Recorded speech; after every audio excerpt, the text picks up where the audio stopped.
Good morning and welcome to, or good afternoon, and welcome to lesson 8 of module 2. On the next slide, let's go ahead and go over our objective and success criteria for this lesson. Alright, so today we are working with standard 8G2, which is to understand congruence and similarity using physical models, transparencies, or geometry software.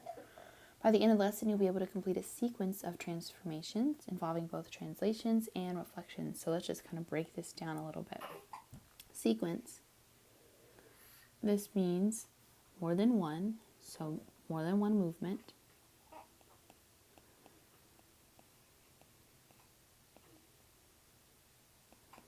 Okay, and more than one movement, it's not just going to be the exact same movement, it's going to be involving both translations, so slides, and reflections, mirrors. Okay, you'll know you're successful when you can prove that a reflection followed by a translation will not map a shape to the same position as a translation followed by a reflection. So today you're going to learn when order matters during sequences and when it doesn't matter. Okay, so for example, if I were to do a shape like this and I were to slide it here and then slide it up, okay, that would be the same thing as if I started with this shape, and instead of moving over first, I moved up first. So I used this vector, I moved up, and then I moved over. It would end up in the same position right here. Okay, so the order didn't matter whether we used the first vector or the second vector first. It didn't really matter. I ended up in the same spot. But you'll learn today that when we do a reflection and a translation, the order does matter. Okay, hopefully that makes sense. If not, we're going to get into it right now. So let's go ahead and move on to the next slide. Okay, so to begin, we're going to just build a little bit of background. So lesson 7 was an introduction to sequences of translation, so more than one movement. When we performed these translations in our last lesson, it was super clear that when a figure was translated along a vector, we could undo that move by translating along the same vector, just in the opposite direction, right?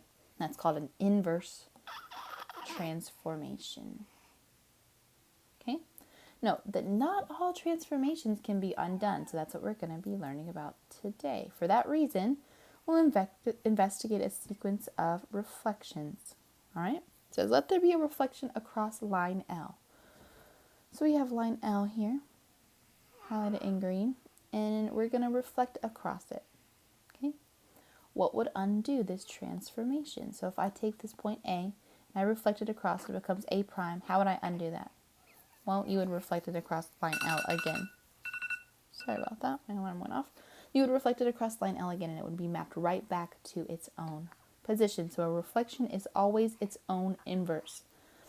All right, you'll see the same thing is done here with point P. If we reflect point P across this line L, to get it back, we just reflect it back across the same line. Okay.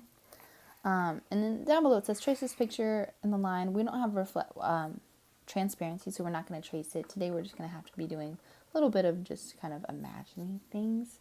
It's not going to be completely perfect when we move things around, but it will be pretty close. All right, let's continue on. All right, beginning with exercise 1, it says figure A was translated along vector BA. So hold on. Figure A was translated along vector BA, so we're going down, resulting in the translation of figure A. So it becomes this one right here, figure A, the translation of figure A. Okay, describe a sequence of translations that would map it back to its original position. So this one's pretty simple because it's just one slide. So what's going to map it back? Well, we slide along the same vector, just in the opposite direction. So translate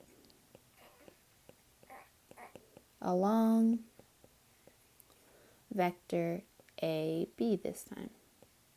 That would map it back to its original position. Okay, that's what we learned in our last lesson yesterday. So this is just kind of going over that. Okay, let's move to the next one, number 2. Okay, exercise 2, it says figure A was reflected across line L. So if we take this figure and we're reflecting across this line, we're just flipping it over. So that means G would be over here, H would be kind of close, E would be here, F would be here, and this is the reflection of figure A. Okay? It says describe a sequence of reflections that would map figure A back to its original position. So how would we get it back? Easy, just one flip back over the same line. We would reflect across line L, and that would map it back. Okay, so I'm just showing you basically the same thing is going to happen with reflections, but that is only if it's not a combination of two movements. So basically the question today is, well, if it works for a translation, you just undo it by moving it along the same vector. If it works for a reflection, you'll undo it by reflecting across the same line. What if we do a slide and a flip? Is it going to work the same?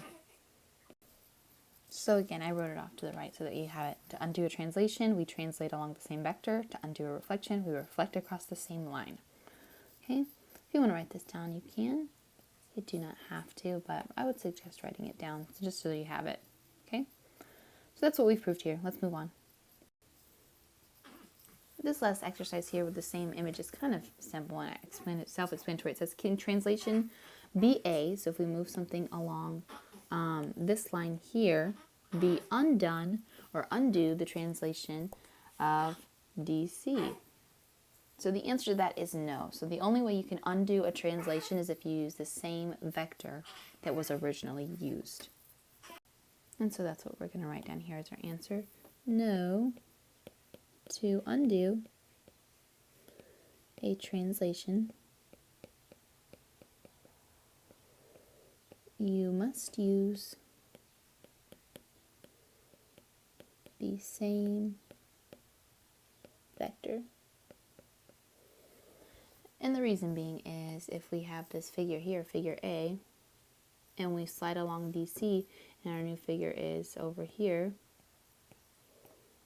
to undo it wouldn't be to move it along BA, then it would just end up like down here, right? That doesn't undo anything. It's still in a completely different position than where it began. We would have to move it along the same vector, just in the opposite direction to undo it. Okay? Let's continue on with the next slide. Get into a little bit more practice. Okay, so for exercise 4, we have this image right here. It says, let S be the black figure. Our instructions say, let there be a translation, so let there be a slide along vector AB. So we're first going to slide this along vector AB. Okay, so we're sliding it that much. I would say when we do that slide, it's going to be probably right around here. Okay. My lines are not perfect. I apologize. So this is after my translation. Okay, go ahead and you draw that as well. And then it goes on to say, and a reflection across line L. So once we've translated it, then it wants us to reflect across this line. So we're going to flip it over this whole line right here. So it's going to go over to the other side. I would say when we do that, this will be my straight side, and this will be my curved side now. Sorry, that looks terrible, but and then we're just going to draw that out. Make sure you draw it. So this is after the reflection. It said to use a transparency, but we didn't have transparency, so just kind of eyeball it. So we have the translation of figure S and the reflection of figure S, and then it says basically just label that S prime. So we did 2 movements to get to my new shape. Okay, as you look at this, I want you to ask yourself a question. How would you undo it?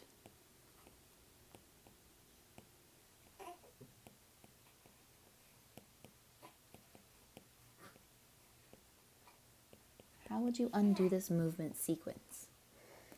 Would you reflect, then translate back? Would you translate back and then reflect? Does it matter which order you choose? So just think about that. We're going to make some blanket statements in the next coming slides. Okay, but this is a sequence that had 2 different movements. We did a slide and a reflection. Make sure you have this down before we move on. All right, so question number 5 is very similar to number 4. However, we're doing a different order. It said there's going to be a translation and there's going to be a reflection. Do it in this sequence. It wants us to first reflect the figure and then translate it. So the first thing I'm going to do is I'm going to reflect across this line. So this point is going to match to here. This point is going to match to right here. This point is going to match to right here. Okay? So the first thing I did was a reflection. All right? And then it says, then translate along this vector. So now we're going to slide along this vector. I'm going to probably zoom out so that I have enough room because I'm sliding. So I would say this is going to end up probably around right here. Not changing the tilt of it or anything, just sliding it down. All right, and then it says label that image S double prime. Okay, so if I think about this, in the last slide that we just did, we had the same movements, right? We did a reflection and a slide. The only thing is the order was different. Did that order get us to a different position? It did. So on our first slide, the one before this, our double prime image or our prime image was over here, right? We're now on the complete opposite side of this line and way down below. So what we should get from this, the rule we should find is that when we do a slide and a rotation, when translating and reflecting, order matters. So if you get an assignment and it says, hey, you need to do a translation along this vector and then a reflection.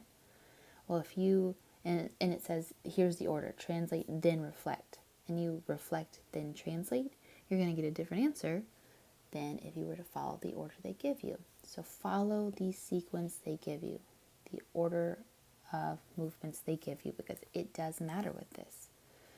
It doesn't always matter with something. So if I were to translate, if I were to slide and then slide again, and then slide the other way and then slide the other way again, translations, if you're just doing them, it doesn't matter. But when we are doing two different movements, the order is going to matter. Okay? Please make sure you have that down. You might even write down 2+ movements. Order matters.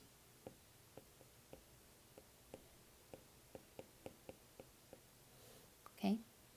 And let's continue on. This is a very, very, very long question and it's super wordy. But basically it says, draw figure A. So draw anything on this shape over here. Okay, I'm going to draw it right here. And call it figure A. I'm just going to make it a circle. Alright, and it says draw 2 vectors. Well, I already have this one vector, so I'm just going to use theirs. And then I'll use another one right here. I'll make it tiny. And I'll call this C, D. Okay? So go ahead and draw those 2 things that I have drawn. Now it says if you perform your operations, so first thing I'm going to do is I'm going to slide figure A along this vector, so now it's right here. So what I did was I translate along AB, that was my first movement, and then I'm going to translate along CD, so I end up right here. So this will be my A prime.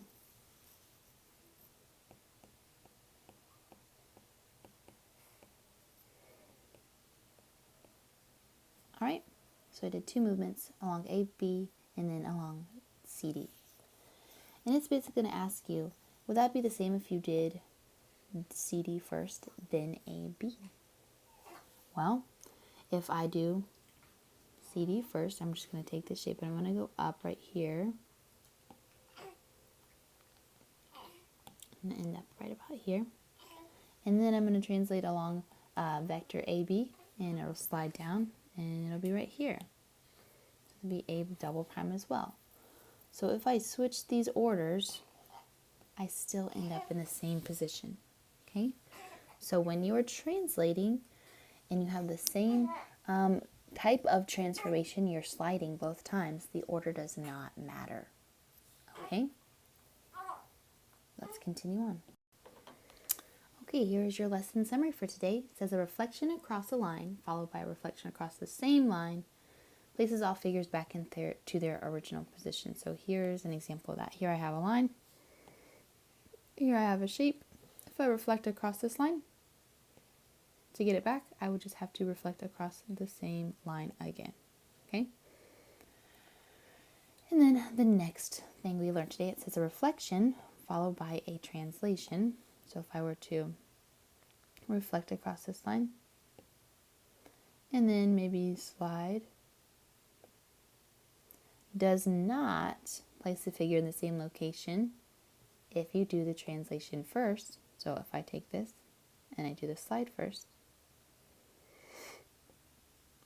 and then you do the reflection, well then it's going to be back over here. Those are in two different positions, right? Here's the second one, here's the first one. So what we proved today is the order in which we will perform a sequence does matter, okay? When we do two or more different movements, the order matters. And maybe you can just write that at the top so that you have that down for your basic understanding of this lesson. Two or more transformations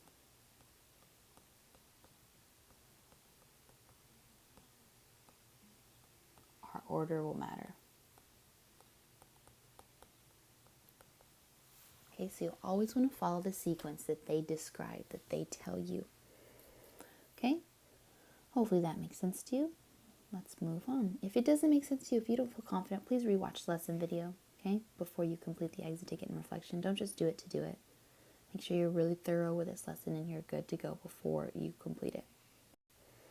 All right, your exit ticket for today is going to be in Galileo. You have 5 questions. I think maybe 2 or 3 of them pertain to this lesson. The other just pertain to what we've been learning as a whole. So please take your time while you're doing that. Look through your notes. Really think about the things you've learned so far. You have access to lesson videos. Don't just rush through your exit tickets. Make sure you actually, have this stuff grasped before you take them. And then please complete your lesson reflection today in Google Classroom. If you have anything else you need to do afterwards in terms of missing work, MobyMax, or Prodigy, that is what you should be working on. And then I will release you as I see appropriate, okay? Go ahead and begin.